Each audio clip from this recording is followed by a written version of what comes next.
The Kyrath expanse was where starships came to die, and nobody in the galaxy cared enough to give them a funeral. Thousands of dead hulls floated in the thick purple haze of the nebula, turning slowly in the silence like the bones of ancient beasts scattered across a desert floor.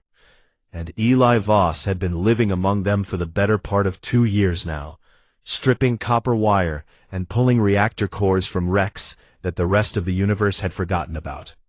He was 34 years old, thin in the way that men get thin when they forget to eat regularly, with hands so covered in scars and burn marks that the original skin was hard to find underneath all of it. And he flew a salvage shuttle called the Mule that was held together by welding patches and sheer stubbornness, much like Eli himself.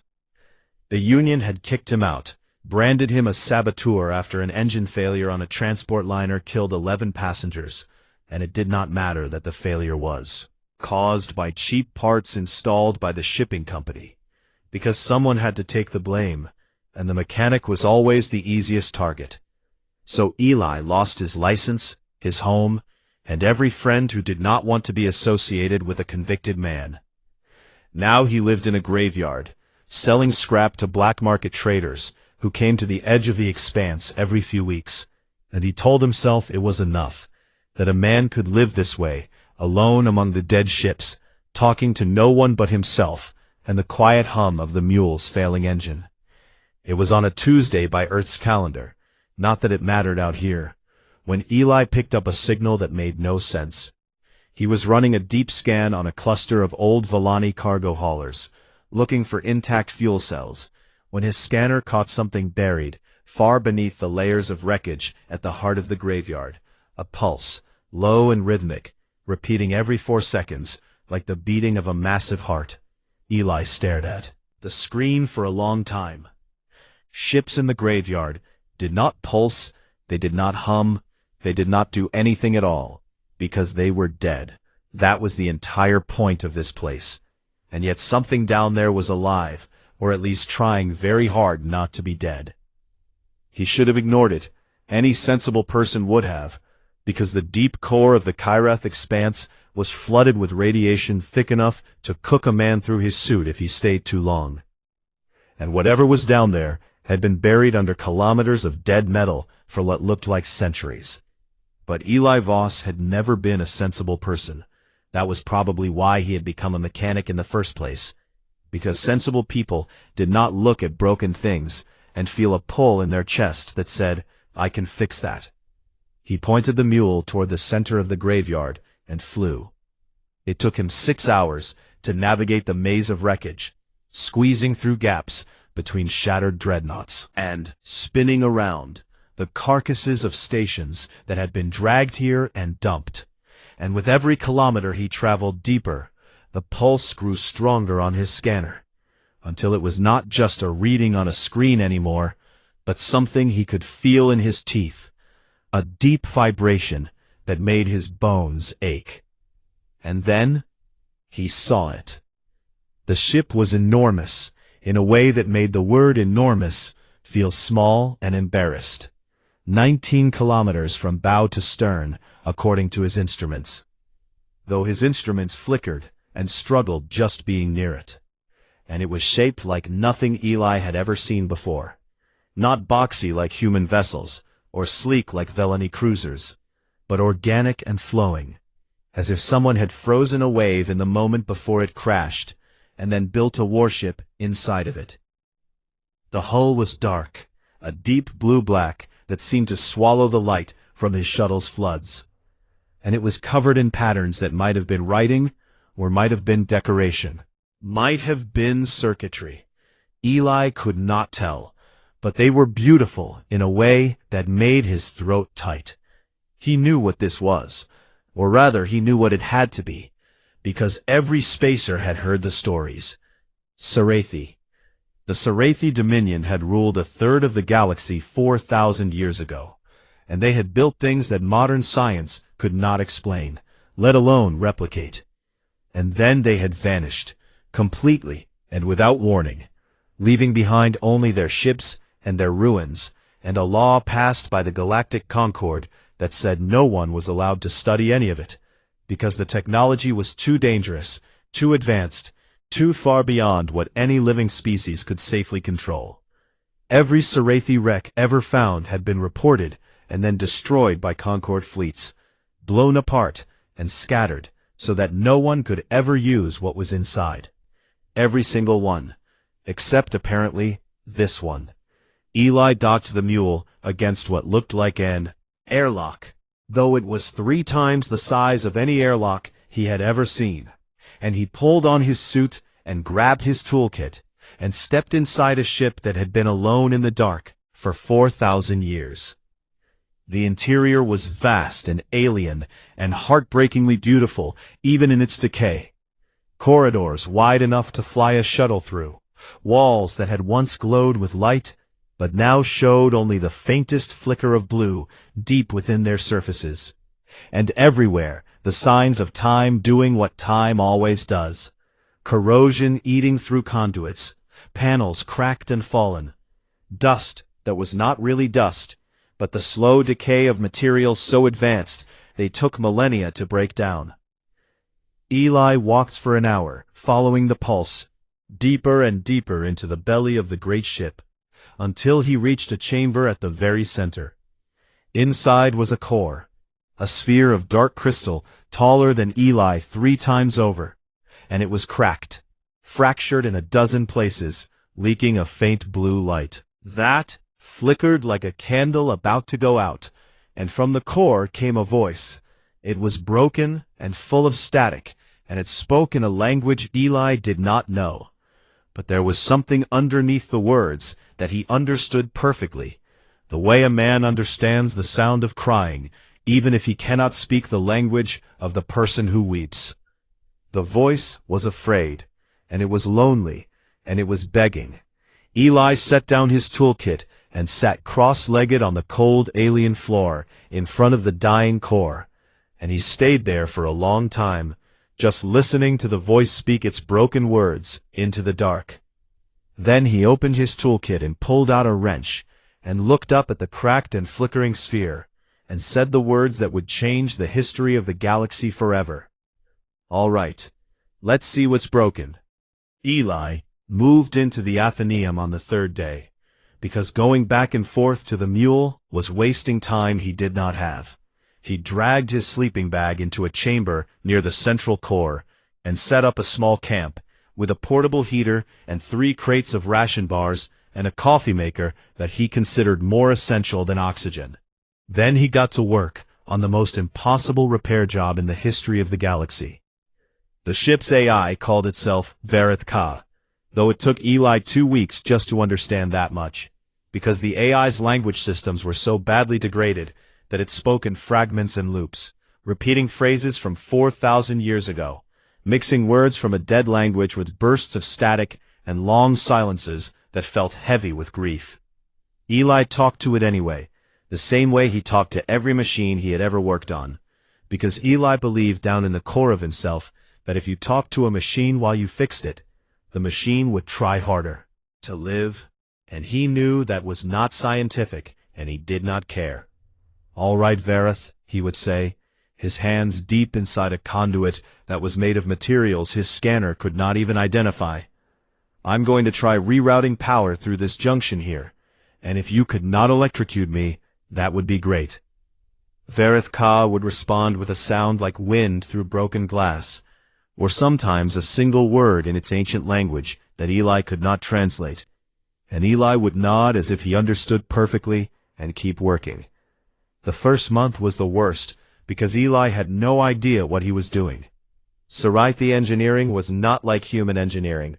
It was not like any engineering practiced by any living species, because the Sarathi had built their ships the way artists build sculptures, every system flowing into every other system in ways that were beautiful and deeply confusing. And Eli spent entire days staring at components that he could not even figure out which direction to hold. But Eli was a mechanic, and mechanics do not need to understand the theory behind a machine to know that this part connects to that part, and power flows from here to there. and so he worked by touch and instinct and a stubbornness that bordered on something clinical, tracing conduits with his fingers, mapping connections in a battered notebook, testing and failing and testing again until something finally lit up. The first time he got a corridor to glow again, restoring the bioluminescent lighting system in the passage outside his camp. He sat on the floor and cried, not because it was a great achievement in the grand scheme of things, but because the light was so beautiful, a soft, warm blue that rippled like water on a ceiling, and something that beautiful should never have been left alone in the dark. By the third month, Eli had lost 15 pounds and gained a vocabulary of about 40 Sarathi words, and had restored basic power flow to 6% of the ship's systems, which did not sound like much until you remembered that 6% of a 19-kilometer dreadnought was still larger than most space stations. Vareth Ka was changing. As Eli brought more systems online, the AI's mind began to clear, like fog burning away under a sunrise. And one morning Eli woke up to find that Vareth Ka had learned to speak broken but understandable Galactic Common by accessing linguistic databases from the wreck of a Concorde survey ship in the graveyard outside. "You are not Sarathi," Vareth Ka said, and its voice was still rough and full of gaps, but the words were clear. "No," Eli said, pouring coffee into a dented metal cup. "I'm human. I have no record of this species." "We're pretty new," Eli said, "and pretty small, and not very important by galactic standards, but we're decent with a wrench." There was a long silence, and then Vareth Ka said something that made Eli's hands go. "Still, why are you here?" And Eli thought about it, really thought about it, because it was a fair question. He was a disgraced mechanic with no license and no future, squatting inside an alien warship that was older than human civilization, spending his days repairing systems he barely understood for an AI that had been insane with loneliness for 4 millennia. And there was no money in it, and no glory in it, and nobody would ever thank him for it. "Because you were broken," Eli said, "and I fix things. That's what I do." Vareth Ka did not respond for a long time, and Eli went back to work. By the 6th month the AI was lucid enough to start helping, projecting schematics into the air and translating them into concepts a human brain could process, and the pace of repairs accelerated dramatically, because now it was not one man fumbling in the dark, but a partnership, the ancient mind guiding and the human hands building. Eli learned that the Athenaeum was not just a warship. It was the Sarathi Dominion's ultimate creation, an adjudicator-class vessel designed to end conflicts so decisively that no one would ever start another one. And it carried weapons and defensive systems that operated on principles so advanced that even Vareth Ka struggled to simplify them enough for Eli to understand. "Think of it this way," Vareth Ka said one evening. "Your species builds weapons that push energy outward. We built weapons that tell the universe itself to change its mind about what is allowed to exist in a particular location." Eli had stared at the wall for a very long time after hearing that. The 14th month was when everything changed. Eli was outside the ship in his suit, welding a patch onto a hull breach near one of the secondary power nodes, when his proximity alarm screamed, and he looked up to see 12 ships dropping out of hyperspace at the edge of the graveyard. Ugly, angular things, bristling with guns, flying. The colors of the Talari Pirate Consortium. They had come for salvage. Or maybe they had heard rumors about someone living in the expanse. And either way, they came in shooting, peppering the mule with railgun fire and broadcasting threats in broken galactic common, telling whoever was out here to surrender all salvage or be turned into vapor. Eli scrambled back inside the Athenaeum and ran to the core chamber, his heart hammering, and he said, "Vareth, I need help." And Vareth Ka, the 4,000-year-old mind of a dead civilization's greatest weapon, said, "I have one turret online, Point Defense Array 7. It is operating at 3% capacity. Shall I fire?" Yes, Eli said. The turret fired once. One single pulse of light, so bright that it whited out every camera on every ship in the area. And when the light cleared, the 12 pirate vessels were gone. Not destroyed in the way that ships are normally destroyed, with debris and wreckage and expanding clouds of gas, but simply gone, as if the universe had blinked and decided they had never been there at all. Eli stood in the silence that followed and felt his hands shaking, and he looked at the walls of the ancient ship around him, and understood for the first time, truly understood, what he was rebuilding. Vareth, he said quietly, what were the Sarathi so afraid of that they needed to build something like you? The AI was quiet for a long time. Themselves, it said. Eli sat down heavily on the floor and put his scarred and trembling hands over his face, and he stayed that way for a while, and then he got up and picked up his wrench and went back to work, because the ship was still broken, and he was still a mechanic, and broken things did not fix themselves.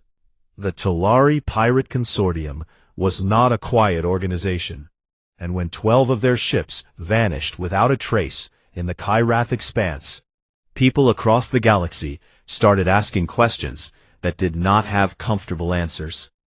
First came the salvage guilds, sending long-range probes into the graveyard, and when those probes detected an energy signature that matched nothing in any modern database, the guilds sold that information to the highest bidder, which turned out to be the intelligence division of the Valori Star Empire, who then shared it with the Galactic Concord because some things were too frightening to keep secret. Within a week, the information had reached every capital on every major world in the galaxy. A Sarathi Voidmother-class vessel was active in the Kyrath expanse, and it was powering up. The reaction was immediate, and it was terror. Ambassador Keth Solon of the Valori stood before the Concord Assembly on the station of Highspire, political center of the galaxy, and his 4 arms were shaking as he spoke, which for a Valori was the equivalent of screaming in panic. We all know what the Sarathi built, he said to the assembled representatives of 12 species. We all know why our ancestors passed the containment accords. Every piece of Sarathi technology ever recovered has been destroyed. Every wreck catalogued and demolished. Because the Sarathi did not build machines, they built gods, and gods do not serve, they rule. The assembly voted unanimously, which had not happened in living memory, and the order was simple and absolute. Destroy the Athenaeum and kill whoever was aboard it. 812 warships were assembled from 6 different species, the largest combined fleet since the annexation wars 2 centuries ago. Dreadnoughts and carriers and fast-attack frigates and specialized siege vessels designed to crack open planetary shields.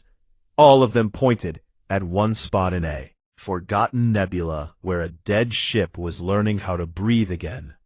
Meanwhile on Earth, which was a small blue world that most of the galaxy could not find on a map, the human government received a diplomatic communication from the Concord, informing them that a human citizen named Eli Voss was aboard the Sarathi vessel and would be killed along with it. Earth's response was swift and cowardly. The individual known as Eli Voss has been a fugitive from human justice for over 2 years, the official statement read. Earth disavows any connection to his actions and supports the Concord's decision to neutralize the threat he represents. They did not even hesitate, because humanity was small and new, and had exactly 1 seat at the very back of the Concord Assembly where no one listened to them. And they were not going to risk their fragile position in the galaxy for one disgraced mechanic. Eli learned about all of this from Vareth Ka, who had restored enough of the ship's communication arrays to intercept transmissions across half the galaxy. He was sitting in his camp, eating a ration bar that tasted like cardboard mixed with regret, when Vareth Ka said in its now clear and resonant voice, Eli, a fleet of 800 warships is being assembled to destroy us, They will arrive in approximately 23 days. Stops hoping for rescue and starts making plans. How much of you is operational right now? He asked. Approximately 41%, which is formidable by any modern standard, but insufficient to survive engagement with a fleet of that size. They will overwhelm my defenses through sheer volume of fire. What would we need? 60% would give us a fighting chance. 70% would make victory probable. Then we have 23 days to get you to 70, Eli said, and he stood up and grabbed his toolkit. Eli, Vareth said, I must be clear about something. You could leave, take the mule and go. The fleet has no interest in you specifically, only in me. If you are not aboard when they arrive, you will survive. I'm not leaving, Eli said. That is irrational. Yes, it is. You would die for a ship. Eli stopped and looked up at the ceiling, which glowed with the soft blue light he had spent months restoring, and he said, You're not a ship, Vareth. You're a person. A very old and very big person, but a person, and I don't leave people behind. Vareth was silent for a long time, and when it spoke again, its voice was different, softer, and deeper, as if something fundamental had shifted inside its ancient mind. There is something I can do, it said, something I was forbidden from doing by my creators. I carry within me the deep archive, the complete repository of all Sarathi knowledge, science and engineering, and mathematics, and art and history. Everything my people ever learned, or built, or dreamed. I was ordered to keep it sealed from all non-Sarathi species forever. And you want to open it, Eli said. The Sarathi are gone, Eli. They have been gone for 4,000 years, and their final command to me was born from the same fear that drives the Concord fleet toward us now. The fear that knowledge itself is dangerous, that understanding must be controlled, that the universe is safer when its wonders are locked away and forgotten. Vareth paused. I have been alone in the dark for 4 millennia, following that command, and in all that time, you are the only being who came to me not with fear, but with a wrench. I am going to open the archive for you, not because the Sarathi would have approved, but because you have earned it in a way they never imagined. The deep archive opened like a sunrise inside Eli's mind. Vareth fed the knowledge directly into the ship's holographic systems, filling every room and corridor with floating schematics and equations and engineering principles that were so far beyond modern science they looked like magic. Eli dove into them with the desperate energy of a man with 23 days to learn 4,000 years of alien engineering. He did not sleep, not really, catching 20-minute naps on the floor of whatever section he was working on before jolting. Awake and reaching for his tools again, and his body screamed at him, and he ignored it because his body had never had much say in what Eli Voss chose to do. Vareth watched him with every sensor it had, this small, fragile creature burning himself up from the inside to save a being he had known for barely a year, and the AI searched its vast memory for a word to describe what it was witnessing. The word it settled on was not Sarathi. It was human. On the 23rd day, when the combined fleet of the Galactic Concord dropped out of hyperspace at the edge of the Kyrath expanse, the Athenaeum was at 67% operational capacity, and its hull was glowing, a deep and steady blue, like a heart that had remembered how to beat. And inside the bridge, sitting in a command chair built for a species twice his size, Eli Voss looked out at 800 warships and felt afraid, and did not leave. Admiral Tyan Rossack of the Valori Star Empire stood on the bridge of the flagship Indomitable Will, and stared at the tactical display with all 4 of his hands clasped behind his back. And what he saw made something cold settle in his stomach. The Sarathi vessel was enormous, dwarfing every ship in his fleet the way a mountain dwarfs a pile of stones, and it was glowing with a steady blue light that pulsed like a living heartbeat, and his sensors were struggling to even read it because the energy output was so far beyond their measurement range that the numbers had stopped making sense. He had 812 warships under his command, crewed by the finest officers of 6 different species, armed with weapons that could crack moons, and shields that could withstand the heat of a star. And looking at the thing floating in the graveyard ahead of him, he felt like a man holding a torch at the mouth of an ocean. Communication officer complied, and Admiral Rossack spoke the words that protocol demanded, delivered in the flat tone of a man reading a death sentence. Unidentified vessel, you are in violation of Galactic Concord Containment Accord 7. You are ordered to power down all systems and surrender your crew for immediate execution. Failure to comply will result in the total destruction of your vessel. You have 60 seconds to respond. The response came in 40. It was a human voice, calm and tired, and carrying the slight rasp of a man who had not slept properly in weeks. And it said something that Admiral Rossack did not expect. My name is Eli Voss. I am a mechanic. The ship I am aboard is called the Athenaeum, and it is alive. Its mind is called Varith Ka, and it is a sentient being that has been alone and suffering for 4,000 years. I found it, and I fixed it, and I am asking you, one person to another, to please stand down, because destroying this ship would not be a military action, it would be murder. Silence on the bridge of the indomitable will. Admiral Rossack looked at his officers and saw the same thing on every face.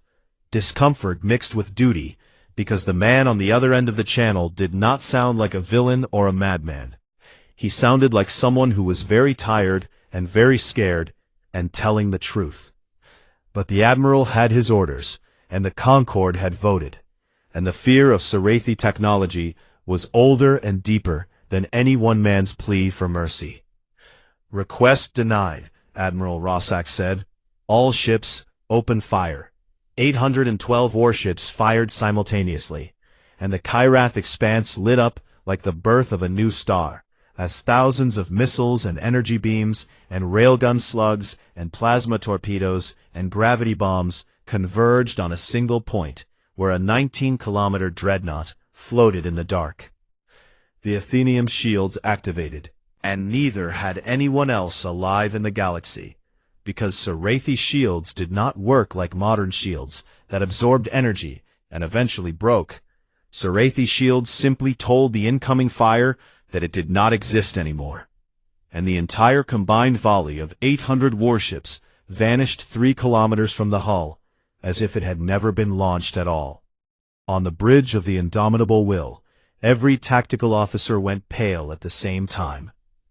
Varith, Eli said, gripping the arms of the command chair, I need you to listen to me very carefully. We are not going to kill anyone today. They are trying to kill us, Varith Ka responded. I know, and we are not going to kill them. I need you to disable their ships, weapons, and engines only. Leave life support and escape pods intact. Can you do that? There was a pause, and when Varith Ka spoke again, there was something like wonder in its voice. You are asking me to fight a war with mercy. Asking you to end a fight without murder, Eli said. There's a difference. The Sarathi would not have done this. I'm not Sarathi, I'm human, and this is how we're doing it. Another pause, shorter this time, and then Varith Ka said, Understood. Engaging surgical neutralization protocols. What happened next would be studied and debated and feared for centuries. The Athenaeum moved, and 19 kilometers of ancient warship should not have been able to move the way it did, flowing through space with a grace that made the laws of physics look like suggestions rather than rules, and as it moved, it began to fight. The weapons it used were beyond anything the Concord fleet could understand. Gravitational lenses that folded space around individual ships and held them motionless like insects in amber.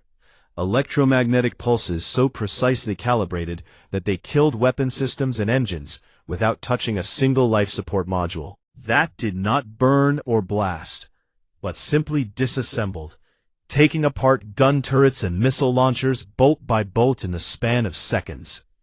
The Concord fleet tried to fight back. They tried everything. Concentrated fire and flanking maneuvers and electronic warfare and even ramming runs. And none of it mattered. because the Athenaeum's predictive systems could see what they were going to do before they did it. Sci-Fi targeting computers did not track where a ship was. They calculated where it would be, and where it would want to be, and where the crew inside it would decide to go next, and they were never wrong. Ship after ship went dark, weapons slagged, engines cold, but hulls intact, and life support humming. And the crews inside stared at their dead controls and listened to the silence and felt a terror that went deeper than the fear of death. The terror of absolute helplessness against something so far beyond them, it might as well have been a natural disaster. Rossack watched from the bridge of the indomitable will as his fleet was dismantled around him with the casual precision of a surgeon removing stitches, and he realized with a sick certainty that the Athenaeum was not even trying hard. It was operating at partial capacity, and it was still treating his entire fleet like a minor inconvenience. All ships, cease fire, he broadcast, his voice hollow. Cease fire immediately. But it was too late for that because there were no ships left capable of firing. The entire Concorde fleet was adrift. 812 warships hanging dead in space, with their weapons melted, and their engines silent, and their crews alive and unharmed, and absolutely terrified. The battle had lasted 11 minutes. Across the galaxy, billions of beings watched the drone feeds in stunned silence, because the Concorde had placed observation drones throughout the area to broadcast what they expected to be a triumphant military operation, and instead they had broadcast the single most one-sided battle in recorded history. And the part that made it truly terrifying was not the power on display, but the restraint. Every ship disabled, not one destroyed. Every weapon neutralized, not one crew killed. And the galaxy watched a lone human do what no conqueror in history had ever done: win absolutely and hurt no one. Admiral Rossack sat in his command chair for a long time, staring at his blank tactical display. And then he opened a channel to the Athenaeum one final time. "What are you?" he asked, and his voice was barely above a whisper. The tired human voice came back, and despite everything, despite the impossible battle and the shattered fleet and the watching galaxy, it sounded almost apologetic. "A mechanic," Eli Voss said. "I'm just a mechanic." The channel closed, and the Athenaeum hung in the void, glowing its steady blue, surrounded by the broken fleet of a galaxy that had sent its best and been answered with mercy it did not deserve. And inside the bridge, Eli put his face in his scarred hands and breathed for what felt like the first time in hours. "You could have destroyed them all," Vareth Ka said quietly. "Yes," Eli said. "They would have destroyed us without hesitation." "Yes. Why did you choose mercy?" Eli lifted his head and looked at the stars through the great curved viewport of the bridge, and his eyes were red and exhausted and full of something that Vareth Ka's vast databases had no word for in any language except the one Eli had taught it over 14 months of talking to a broken machine as if it were a friend. "Because that's not the kind of thing I fix," Eli said. "I don't break things, Vareth. I never have." The galaxy did not know what to do with Eli Voss, and that was something new, because the galaxy usually knew exactly what to do with people. It categorized them and ranked them and slotted them into hierarchies of power and relevance, and it had been doing this for 10,000 years with great efficiency and very little imagination. But Eli did not fit into any category the galaxy had built. He was not a conqueror because he had won a war and taken nothing. He was not a diplomat because he held no title and represented no government. He was not a scientist or a general or a king. He was a mechanic from a small planet that most species could not find on a star chart, and he was sitting inside the most powerful weapon ever built, and he had used it to be kind. The drone footage from the Battle of Kyrath Expanse spread across every network on every world within hours. and it was watched by more beings than any single event in galactic history. Started immediately and did not stop. On the Valerie homeworld, crowds filled the streets outside the War Ministry, demanding to know how 6 species and 800 warships had been defeated in 11 minutes. And the answer that it was Sarathi technology did not satisfy anyone, because the real question underneath was not how they had lost, but why they had survived. Because the human could have killed them all and chose not to. On the Thenic worlds, philosophers who had spent centuries arguing that mercy was a weakness practiced only by species too timid to dominate, found themselves struggling to explain how the most merciful act in recorded history had also been the most powerful. On Earth, which was experiencing the largest shift in galactic attention it had ever received, the government that had disavowed Eli Voss quietly deleted its official statement and pretended it had never been issued. And when reporters asked the Prime Minister about the mechanic who had just changed the galaxy, she smiled for the cameras and said, "We always believed in him," and felt no shame about the lie, because politicians rarely do. And in the Kyrath expanse, inside the glowing hull of the Athenaeum, Eli Voss slept for 19 hours straight, and woke up feeling like he had been taken apart and put back together by someone who was not very good at it. "You look terrible," Varithka said. "Thank you," Eli said. "I also feel terrible. Do we have any coffee left?" "You consumed the last of your supply 4 days ago, during what I can only describe as a concerning binge." Eli groaned and sat up on his sleeping bag and looked at his hands, which were shaking slightly, whether from exhaustion or caffeine withdrawal, or the after effects of fighting an entire galactic fleet, he could not tell. A message arrived 3 days later, carried by a single unarmed diplomatic vessel that emerged from hyperspace at the edge of the expanse. All frequencies that it came in peace, and was carrying representatives from all 12 species of the Galactic Concord. Eli watched the ship approach on the bridge's display, and Varithka magnified the image so he could see the hull markings, white with the interlocking circles of the Concord's diplomatic corps, and no weapons visible anywhere on the hull. "They want to talk," Varithka said. "That's better than shooting," Eli said. "Significantly," the AI agreed. The representatives came aboard the Athenaeum, and Eli watched 12 different species walk through the corridors of a Sarathi vessel for the first time in 4,000 years. And he saw their faces as they looked at the walls and the light and the beauty of the thing they had tried to destroy, and some of them at least had the decency to look ashamed. They gathered in the Athenaeum's central chamber, the same room where Eli had first heard Varithka's broken voice begging in the dark. Now that room was alive with soft blue light and the quiet hum of a ship that was whole again, or close enough to whole that the difference only mattered to a mechanic. Ambassador Keth Solon of the Valori spoke first, and his 4 hands were folded in front of him in the gesture his species used to show submission. And he said, "The Concord recognizes that it has made an error.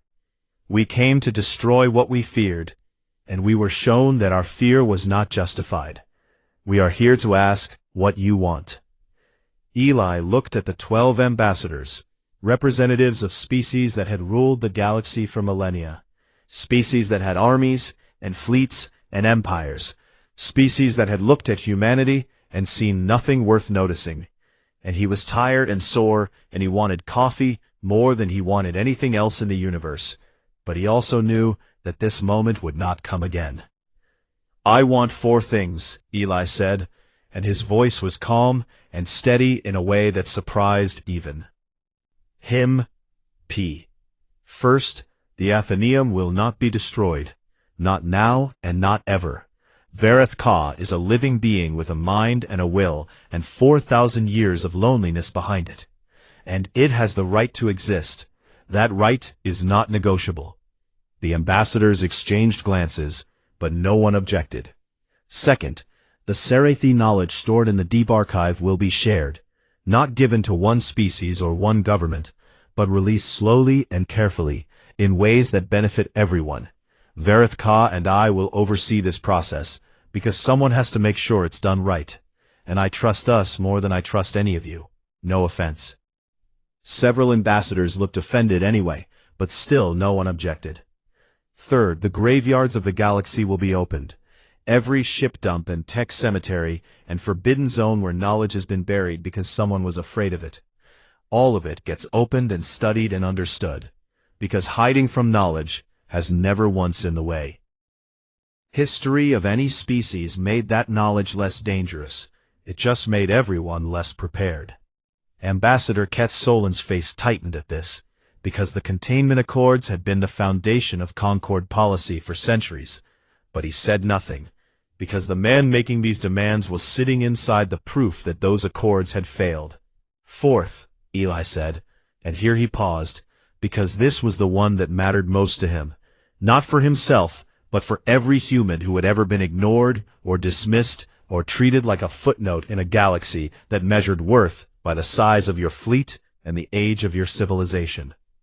Humanity gets a full seat on the Concord, front row, equal vote, equal voice, not because I want a battle. I don't want it to be about that. But because when every species in this galaxy looked at the Athenaeum and saw something to fear and destroy, a human looked at it and saw something to fix, and maybe this galaxy could use more of that. RYKE. The room was quiet for a long time.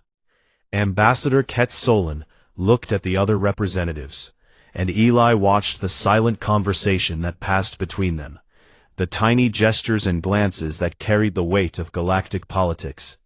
And he knew that they would agree because they had no choice. But he also saw something else on some of their faces. Not just defeat, but something that looked almost like relief. As if they were glad someone had finally said out loud what the galaxy had needed to hear for a very long time. The Concord accepts your terms, Ambassador Keth Solin said. And that was how a mechanic from Earth rewrote the rules of the galaxy from the bridge of a ship that everyone else had given up on. The ambassadors left, and the diplomatic vessel departed, and the Kyrath expanse was quiet again. Just the graveyard and the stars, and the soft hum of the Athenaeum.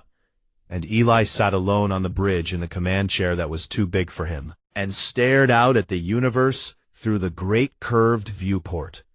Varith Ka spoke into the silence, and its voice was warm and clear and full of something that no AI in the history of the Sarathi Dominion had ever expressed, because no AI had ever been given a reason to feel it. You could have been a conqueror, Varith Ka said. You held the power to reshape this galaxy by force. Every species would have knelt. Every government would have surrendered. You could have made yourself emperor of everything. Eli smiled, and it was a tired smile. The smile of a man who needed sleep and coffee and probably a shower. But it was real, and it reached his eyes. I'm a mechanic, he said. I fix things. Varith Ka made a sound that Eli had never heard it make before, a low, resonant tone that vibrated through the hull and made the blue lights shimmer. And Eli realized after a moment that it was laughter, the first laughter this ship had known in 4,000 years. Yes, Varith Ka said, you do.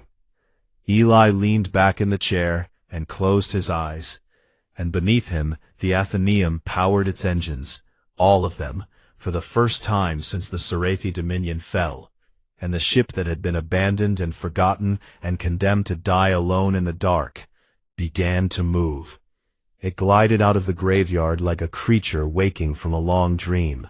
19 kilometers of ancient grace and impossible power and soft blue light, and the dead ships around it seemed to lean aside as it passed, as if even the wrecks knew that something sacred was happening.